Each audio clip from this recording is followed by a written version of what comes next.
10, 9, ignition sequence start. 6.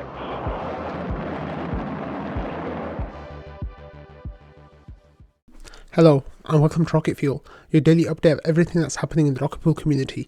My name is Wack. Today is September 26th and we're going to get started here with the end of Ramana's buy party. So here there's a quick message saying that the 6th and final match is in. Happy party everyone, thanks for playing. And then there's a summary of all the posts that were, all the buys that were matched and bought by the Rocket Pool community. 10,127 RPL, matched at 20%, 2,025 RPL. And then we had a total buy of around 12,153 RPL. And then Ramana says that that's off by about 1% due to amount obfuscation for anonymous buyers, and that includes an IOU of 178 RPL.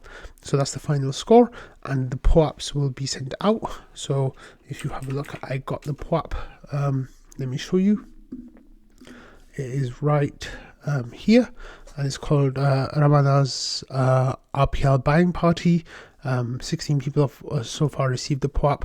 This is to boost everyone's spirits in the Rocket Pool community. Our esteemed friend Ramana through an RPL buying bash from September 22nd to September 24th.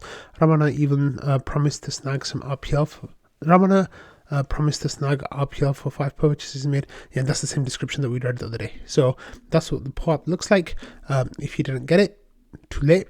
It's all done now. And then if you want to read the whole of the information, then you can see the information that's gone out. So there you go. That's what it's all looking like, and you can get all the transactions and everything from this page here that Ramana set up. So that was really cool. Congratulations on a very successful buy party. 12,000 RPL is no small amount, so that was really nice. Okay, next we got some updates from Joe. The first one here, he says that he talked to NodeSet and it sounds like they're interested in Smart Node version 2 and can help test it out. Of course, for those of you who don't know, NodeSet is like a layer 2 that is built on top of Rocket Pool. They will accept ETH and RPL from people, send those to existing node operators who will then stake it on NodeSet's behalf. The rewards will be shared out between the staker and the person running the node, and NodeSet and the person who deposited the ETH, or the people who deposited the ETH or RPL. And it's a really cool little model. It has the potential of becoming a black hole for RPL definitely, and ETH hopefully as well. And provided that they can get all the balance right in terms of supply and demand and stuff. But this is really cool that Joe said that he talked to NodeSet and that they're interested in Smart Node version 2 and can help test it. Of course, they have a lot of interest in making sure that the Smart Node can have their sidecar added onto it easily. So it makes sense that they want to be involved in this process from the beginning instead of kind of turning up later and being like, oh no, now we need to start from scratch kind of thing. So that's really cool. Joe here had some more news as well. He says, in today's news, I get to test a new command today. So it's Rocket Pool PDAO proposed setting auction is create lot enabled. He says this is a little bit silly, but he says that like nobody will touch 98% of the stuff that he's writing. But he goes on to explain a little bit here. He says, so Blue AVM says, so what does it do? And Joe says it's for Houston. It lets you submit a proposal to change Rocket Pool parameters owned by the protocol DAO. Right now, the only one that can do that is the team via the Guardian contract. This makes it so they're controlled via on-chain voting instead of us and the snapshot website. So Kane's got this lovely way of basically building a Merkle tree with everyone's voting power and submitting that as part of it. So that's really cool. And then Blue AVM says, based on result of vote, does Snapshot have capability to run this command as soon as voting is over? And Joe says, no, this is for the Houston upgrade, which is the next big contract upgrade that'll come after, come next, like a Redstone Atlas were before. And then Blue AVM says, okay, got it. Is create lot enabled? A bit not easy to grasp at first glance. And Joe says that's for a specific setting, which is you're allowed to create lots for auctioning RPL when someone gets slashed. Here's all of them. And then there's a whole lot of settings that are going to go into Houston that you can see at this GitHub link that you can go and check out whenever you want. So that's really cool. Okay, next we have some more information from Messari. It's a lot of the same information we got yesterday, but yesterday's update from Stacy, I think, was just a Messari member.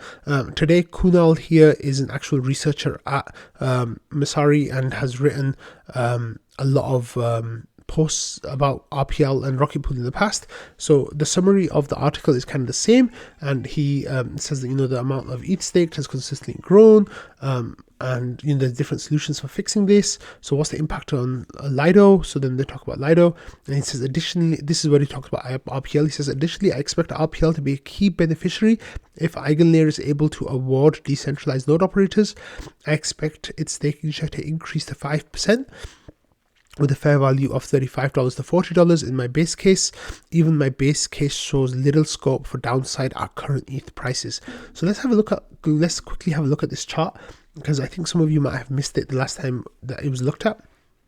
So here we have the current case, the base case, and the conservative and aggressive cases, and it's got like loads of metrics like ETH supply, staking ratio, ETH stake supply, number of ETH validators, Rocket Pool sharing stake, Rocket Pool validators, RPL value needed per validator, RPL staked as percentage of minimum, RPL value staked, number of RPL stake, percentage of RPL staked, RPL calculated market cap, and then this is RPL supply.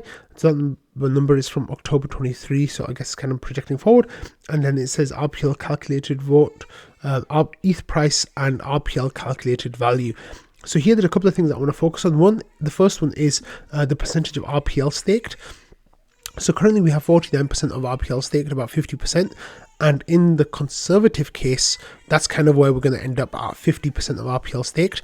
And of course, we've already hit that. NodeSet hasn't come online yet, and that's going to swallow up a whole lot of RPL stake. So I feel like this conservative case here kind of has us at 0.013 on the ratio. That's kind of where we are right now. So I think what Kunal's saying here is, like if you look at the base value of RPL, and then you look at all the like little bits and pieces that go on top of that, and add speculation to that and all that kind of stuff, then where we are right now is kind of the conservative point of where he thinks will be.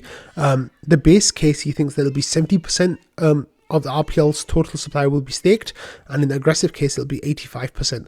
And I think honestly, with NodeSet coming online and how many people are waiting to like just throw their RPL there, if they can get all that balanced out and fit really nicely, I think we'll be somewhere in that region of 70 to 85% staked in the coming bull market in the next year or so, in the next year or two. So then that kind of changes, how things all fit together. So what I'm reading here is that, this is bullish because we're already meeting some of the criteria of the base case, and that is definitely really good. And then Kunal says here, I expect its staking share to increase to 5% with fair value of $35 to $40 in my base case. So that's, on the ETH ratio, increasing by 75% basically, like we talked about yesterday. So you can give this thread a read. Like I said, there's a lot of information that's from yesterday in here, but it's really interesting to see how that's all going to play out. Okay, next we have some news here of some big staking that came in here from this person. They staked around 29,000 RPL, so nearly 400 ETHs worth. So there was a whole lot of talk about who this person is, what they're trying to do, what it's going to look like, and it seems that this is the node that they set up. These are the nodes that they set up here. And for one of them, they staked 13,000 RPL, and for the other one, they staked 15,000 RPL. And this person basically is running, over 200 nearly 400 validators, and they just seems like they're topping up their staking. The withdrawal address for both of them is, this address here, kevinthompson.argent.xyz. So it seems like, Kevin is seeing that RPL is looking really good right now and adding more to his stake, which is really cool. Like actually, yeah, it looks like he's just brought that online to go above the minimum stake percentage, because it looks like before this 15,000 deposit he was at 13,000, which was less than 10%. So it looks like he boosted that up above 10%, and the same here is, the minimum stake was 45, and it looked like he was down to around 40. So he bought he staked a big chunk of RPL to get his levels above minimum, so you can start earning rewards again. It'll be interesting to see and follow to see if Kevin adds more validators or not, depending on how the price changes. Okay, next we have some info here from GitHub, from Lighthouse, and they've got a new version out called Little Dipper, and said this is a slow priority release which primarily contains the Holesky relaunch configurations. Some minor features and fixes are also available for mainnet and testnet users. So now Holesky is going live tomorrow, I think, very soon. Tomorrow, the day after tomorrow, and more clients are getting ready for it now. So Lighthouse now are ready for Holesky now too. So that's cool. If you are following that, you can now use Lighthouse as well. Okay, next we got an update from Notional. For those of you who know, I interviewed Teddy, who's one of the co-founders of Notional, and Teddy spent a lot of time in Rocket Fuel talking about what Notional is doing and like how they're going to incorporate Rocket Pool's products, RPL and RETH. So now they have launched their closed beta. It says the Notional version 3 closed beta is now live in Arbitrum. Here's what you need to know. So there's a bunch of information there about like the different kinds of things that are available, and there's different passes as well. So only users of the beta pass NFT get access. If you don't have beta pass, get on the wait list.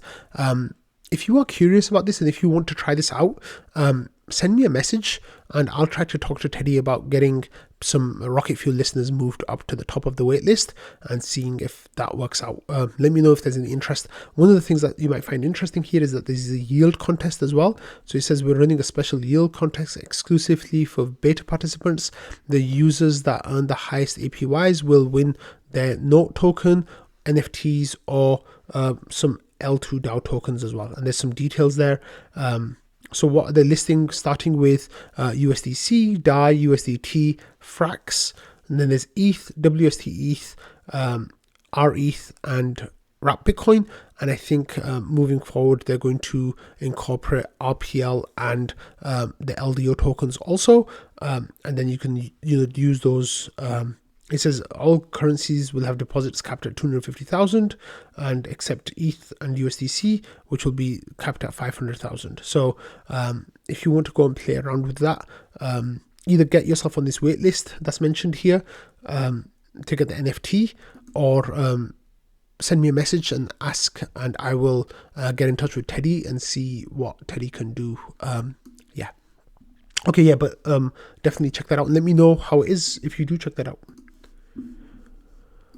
Okay, next we had this picture that Fornax shared yesterday, and it's of Fornax and a handsome young man in what looks like a bar or some kind of restaurant, I guess, pizza place. It's a pizza place. I think it's a New York pizza place. And they are having a drink and looks like enjoying each other's company. It turns out the handsome young man is Maverick, who is in New York at the moment, and is happy to meet up with rocket poolers out there. Here he is meeting up with Fornax, who took a selfie of the two of them together. And if you are all interested in meeting up with Maverick in New York, then send him a message, and I'm sure he'll be happy to go grab some pizza. I think he's eating a lot of pizza out there, so that's cool. Okay, and finally I wanted to talk here. Yesterday in trading, a lot of people were talking about Greece and spending time in Greece and what it's like out there and things that they're doing, and talking about all the different islands and all the different things there are to do. Anyway, Enkriptix, who's there right now and like kind of started that discussion, said that oh wait, here. So Valdov says the food's really good. The feta cheese and salads, Greek salads, are really good. And then Enkriptix says that we just spent the day in Chania today and proposed to my girl fiance there. So it was really nice that that proposal happened, and it was then the answer was yes, it was accepted. And these are the kind of proposals that we love to see on Rocket Fuel. So Enkriptix got engaged and was sending out warm-hearted congrats to Enkriptix and his fiance, and sending love, and really hoping that everything goes well for them on the rest of their trip. So on that note, I'm going to end today's episode. Thank you all for watching, listening, and being part of the Rocket Fuel community, and I'll see you all tomorrow. Bye.